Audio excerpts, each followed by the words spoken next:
Peuple de France et du monde, je viens vers vous pour faire appel à votre bon sens. Hommes et femmes de la Terre, écoutez la souffrance de notre planète. Bientôt toutes nos sources d'eau seront empoisonnées. Le dernier arbre aura été coupé, et nous prendrons conscience trop tard que l'argent ne nous nourrit pas.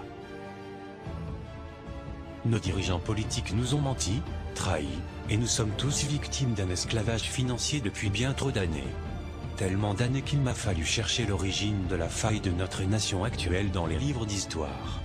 La conclusion est claire, laissez-moi vous l'expliquer. La République fut créée sur la base des écrits de Machiavel, au milieu du XVIIIe siècle. Je cite. La République garantit le pouvoir par la corruption. Celui qui détiendrait l'argent aurait donc tous les pouvoirs, si les nations adoptaient la République. Le message du livre de Machiavel Le Prince est que les lois et la moralité sont des fictions qui ne s'appliquent en aucune manière au roi et au pape. Que de tels dirigeants doivent utiliser la ruse, le subterfuge ainsi que tous les moyens de violence et du crime pour se maintenir sur le trône. Ils se trouvent aujourd'hui à la tête des États, tout en se faisant passer pour des personnes justes et pures. Depuis toujours, ceux qui n'ont aucune valeur morale, aucune éthique, aucun scrupule, sortent toujours vainqueurs. La République est le système idéal pour favoriser l'ascension des moins pourvus de ses qualités humaines. D'autant plus, si les candidats sont d'abord sélectionnés, selon ces critères de dénuement à l'intérieur de sociétés occultes qui gèrent les partis politiques et le système financier. Celui qui ment le plus, fait le plus de fausses promesses, gagne toujours face à celui qui tente de ne pas trop tromper ses électeurs. Le raisonnement est parfaitement juste. La République est un système garantissant la corruption, et donc la possibilité d'utiliser les dirigeants pour manipuler le peuple, mais aussi d'établir les lois, assurant la continuité de cette République, garante du pouvoir dans l'ombre, et enfin, favoriser les intérêts de ceux qui participent à l'asservissement du peuple. Après 2 guerres mondiales, ils ont réussi à imposer sur presque toute la planète un système qui leur permet de contrôler la vie politique et économique de chaque pays.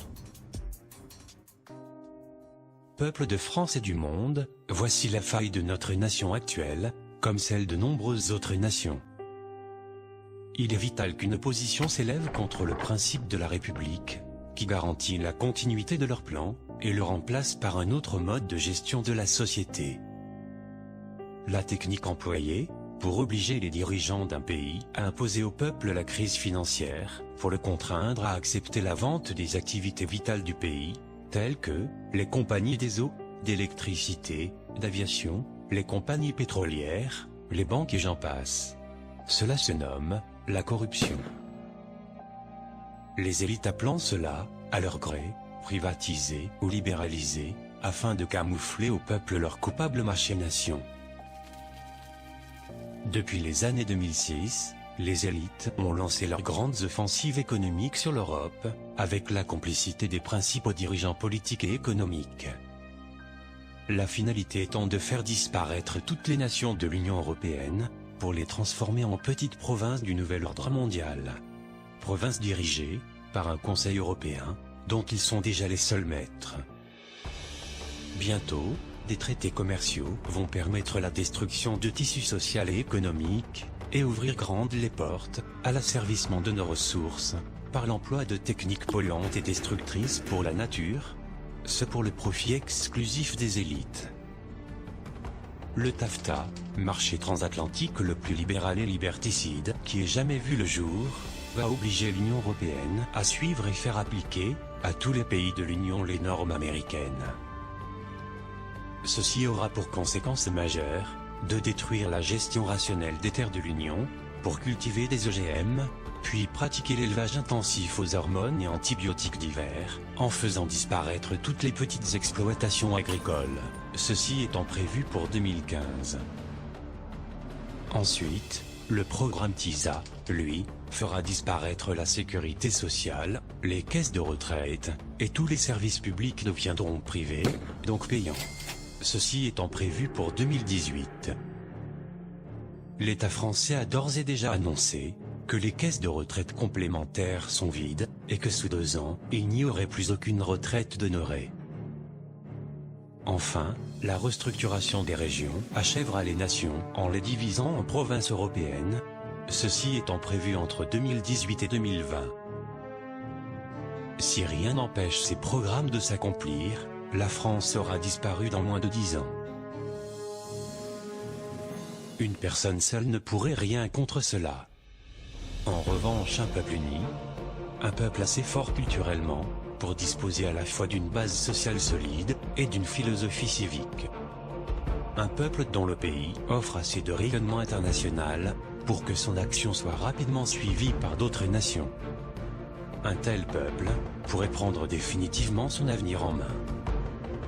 Vous, Français, qui refusez ce nouvel ordre mondial, vous qui voulez conserver identité et indépendance, vous qui souhaitez établir vos propres valeurs, votre propre mode de vie, vos propres lois et enfin retrouver votre dignité. Vous, Français, qui jugez que la prospérité de la France ne devrait pas profiter qu'aux seuls banquiers et politiciens. Vous, Français indivisibles, de toute religion, de toute ethnie, de toute profession, de tous niveaux sociaux, de toute région, prêts à défendre une valeur unique d'un pays libre, tendant la main à tous les peuples de la terre, invitant à refuser les guerres et la dictature mondiale de quelques familles. À vous tous. Rendez-vous le 14 juillet 2015, à Paris, place de la Concorde à 10 h.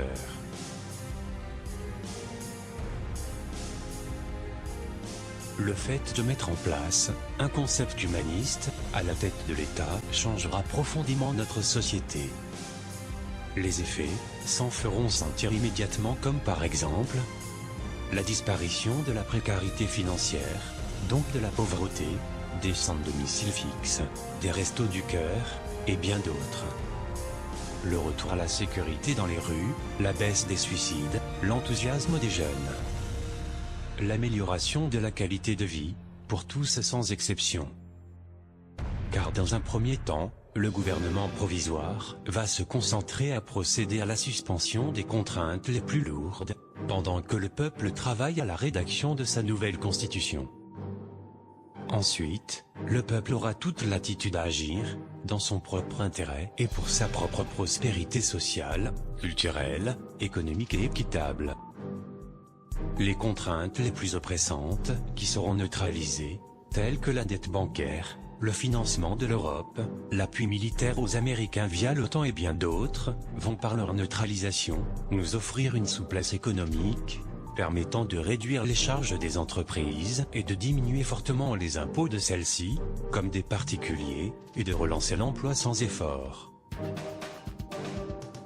Peuple de France, devant l'imminence de la disparition de la France par le TAFTA, le 14 juillet 2015, est une dernière chance de sauver notre pays.